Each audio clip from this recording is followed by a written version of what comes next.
Hello મિત્રો, જય શ્રી કૃષ્ણ. મારી હોમ કુકિંગ રસોઈની ચેનલમાં તમારું સ્વાગત છે.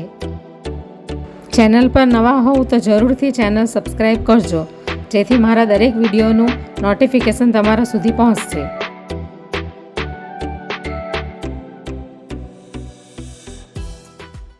તો આજે હું ઘઉંના લોટનો શીરાની રેસીપી શેર કરવાની છું. તો એના માટે મેં આ એક વાટકી ભરીને ઘઉંનો ઝીણો લોટ લીધો છે, જે આપણે રેગ્યુલર રોટલી બનાવીએ છીએ એ લોટ લીધો છે મેં. અને એક વાટકી ભરીને મેં આ નરમ ગોળ લીધો છે, અને એક પોણી વાટકી જેટલું મેં ચોખ્ખું ઘી લઈ લીધું છે, દેશી ઘી ગાયનું. અને એની અંદર નાખવા માટે આ કાજુ અને બદામના ટુકડા અને 2 થી 3 નંગ એલચીને મેં કૂટી લીધી છે ગ્લાસમાં. અને એની અંદર 1 ચમચી જેટલો અંદર સૂંઠ પાવડર પણ હું નાખવાની છું, એટલે કે ginger powder, dry ginger powder. તો આ 2 ચમચી જેટલો મેં રવો લીધો છે. અને આપણે આ જે શીરો બનાવીશું એની અંદર આપણે પાણી નાખીશું. તો આપણે આ બધું એક વાટકી જેટલું આપણે માપ લઈ લીધું છે શીરો બનાવવાનું. તો આપણે શીરાની અંદર જે પાણી નાખીશું એ આ વાટકી જે મેં લીધી છે એનું માપ આપણે જોઈ લઈએ કે આ 2 વાટકી ભરીને આપણે પાણી લેવાનું છે. તો આ 2 વાટકી જેટલું મેં પાણી લઈ લીધું છે, આપણે એને પછી યુઝ કરીશું. તો હવે આપણે ઘઉંના લોટનો શીરો બનાવવાનું ચાલુ કરીએ. તો સૌથી પહેલાં આપણે ગેસની ઉપર મેં નોનસ્ટિક કઢાઈ લઈ લીધી છે. તો હવે આપણે સૌથી પહેલાં એની અંદર ઘી નાખીશું. તો હવે આપણે ઘી ગરમ થઈ ગયું છે.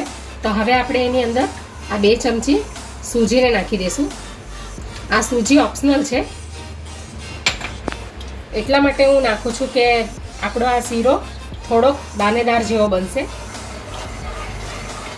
આપણે મીડિયમ ફ્લેમ પર આપણે શેકીશું. તો સૂજીને આપણે 2 મિનિટ શેકી લેશું ઘીમાં.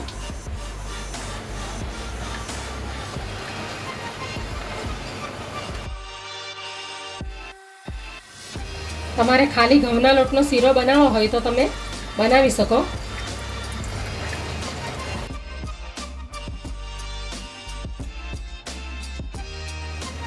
તો હવે 2 મિનિટ થઈ ગઈ છે અને સૂજી શેકાઈ પણ ગઈ છે. તો હવે આપણે એની અંદર ઘઉંના લોટને એડ કરી લઈશું.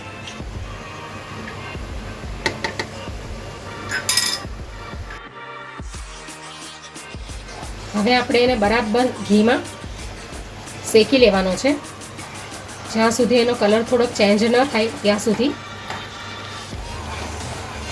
તમારી પાસે નોનસ્ટિક કઢાઈ હોય તો તમે એમાં આરામથી બનાવી શકો, અને ન હોય તો જાડા તળિયાવાળી કઢાઈ લઈ લેવાની. અને એને આપણે કન્ટિન્યુ હલાવતા રહીશું આવી રીતે. આમ તો નોનસ્ટિક કઢાઈ છે એટલે ચોંટશે નહીં અંદર, પણ તે છતાં આપણે એને કન્ટિન્યુ હલાવતા રહીશું.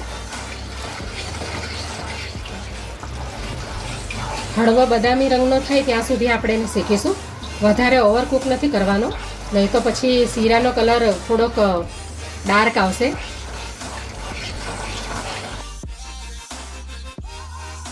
હવે આપણે એની અંદર ક્રશ કરેલી એલચી નાખી દઈશું.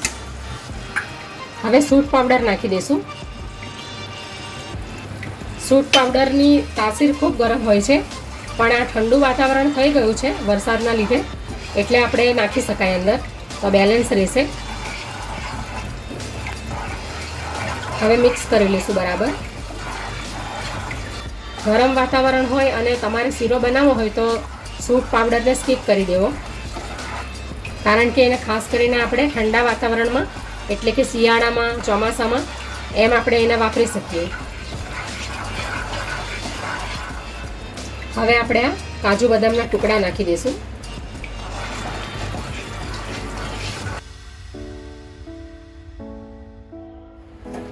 હવે આપણે એની અંદર આ ગરમ પાણી નાખીશું.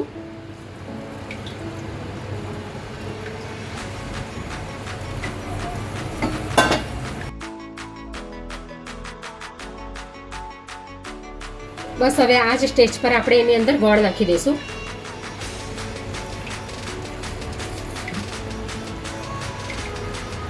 હવે ગેસની ફ્લેમને આપણે ધીમી કરી દઈશું. તો આપણે બધા ગોળને આવી રીતે કાઢી લઈશું. હવે આપણે લોટની અંદર બરાબર ગોળને શેકી લઈશું, મેલ્ટ કરી લઈશું બરાબર. આ પ્રોસેસ આપણે એકદમ સ્લો ફ્લેમ પર કરીશું.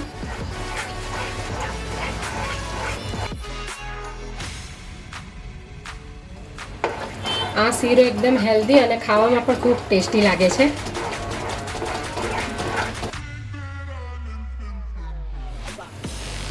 તો હવે ગોળ બધો મિક્સ થઈ ગયો છે.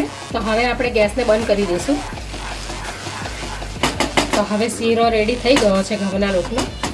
હવે આપણે એને સર્વ કરી લઈએ. જો એનું ટેક્સચર આ ટાઈપનું રહ્યું છે. સૂજી નાખવાથી થોડું દાણેદાર બન્યું છે. હવે આપણે એને એક બાઉલમાં કાઢી લઈશું.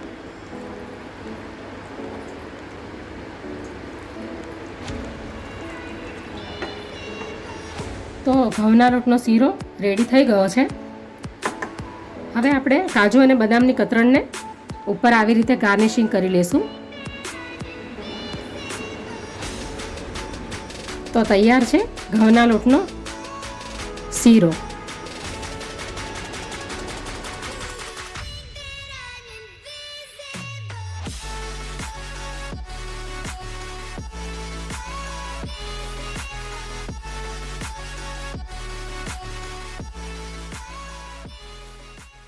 Audio Jungle.